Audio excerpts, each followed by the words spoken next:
Hey everyone, my name's Erik Thor and I'm here to talk to you today about introverted and extroverted feeling.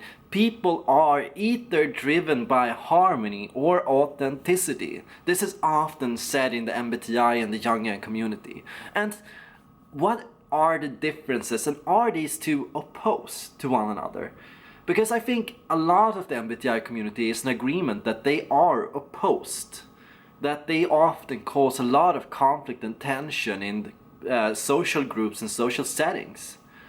But to me, they are more like complementary opposites. They are not so true opposites. They are complementary opposites. And that means both are here to teach each other something valuable.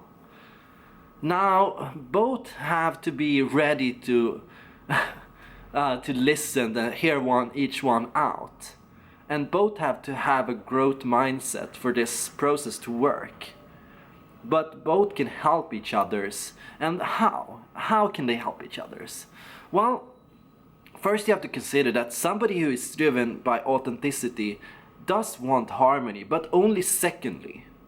And somebody who wants harmony wants authenticity, but only secondly. So they have different priorities here. And the harmony priority is, of course, starting with the people around us. What do they expect from us? What do they want us to be? What do they want us to say? And then, after they have said it, authenticity comes up. Was what I said true? Was what I said right? Was what I said good? And I can have these feelings as an INFJ. I can experience introverted feeling, but only after using extroverted feeling, only through using extroverted feeling. It comes secondly. An extrovert starts with the people around them and goes inside. An introverted feeler starts inside and goes outside. So both meet in the middle. And what happens in the middle? Well, for an extroverted feeler, I want to say the core priority, of course, is harmony between what you want and what other people want. And it means, in many ways, living up to the people's expectations. It means doing something for the people, something good. And introverted feeling, in many ways, comes from being an original person, being myself, being who I am, representing my own person, my own needs, my own feelings. And then finding harmony afterwards between my own feelings and the feelings of the community. Am I welcome here? Am I allowed here? Can I be myself around these people? So, for an extroverted feeler, the problem can be sometimes saying things that don't align with what you feel on the inside. Because an extroverted feeler does also feel on the inside. It is not just the outer shell. And I can experience how what I say doesn't align. And I can feel trouble with this, cognitive dissonance. Because what I say doesn't match up with what I feel. And why do I even say it to begin with? I don't know. Because it happens often on instinct. Sometimes I give people the humorous version of myself, the funny version. And sometimes I give them the good version or the bad version, or I hide, or I don't give people the complete picture, the picture that I feel is the most true representative of who I am. And that is, of course, because overall emotions are tricky, you know. Truth is, like, we are always kind of ensnared by people's expectations and feelings, and our own feelings don't always align. Sometimes our inside, even as an introverted feeler, I'm sure you can relate to this, your inside can be contradictory. You have different sides inside you that want different things. And aligning them, that's really, really difficult.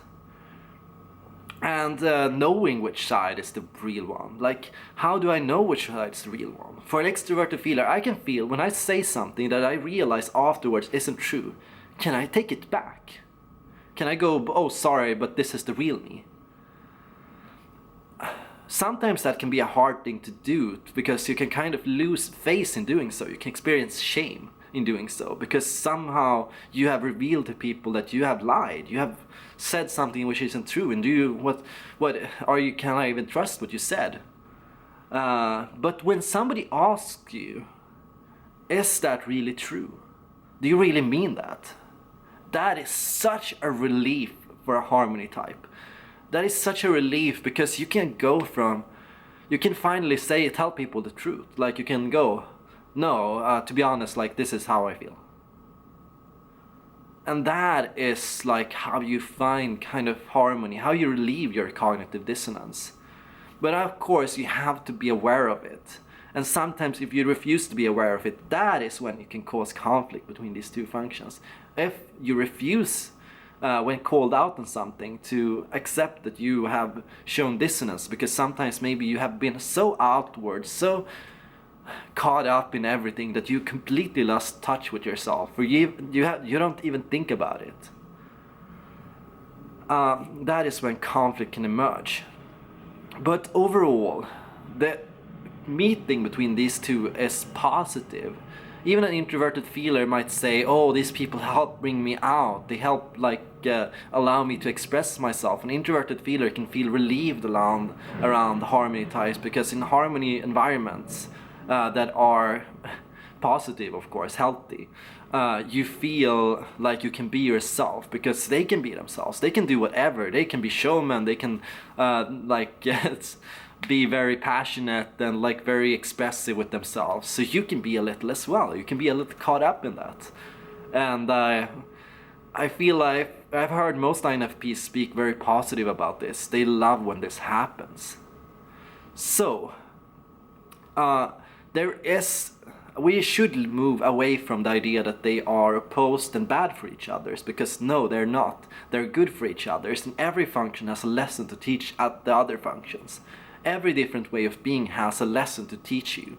So be ready to learn, develop a growth mindset, and focus on healthy and positive expression. That is my advice to you. Thank you all for watching.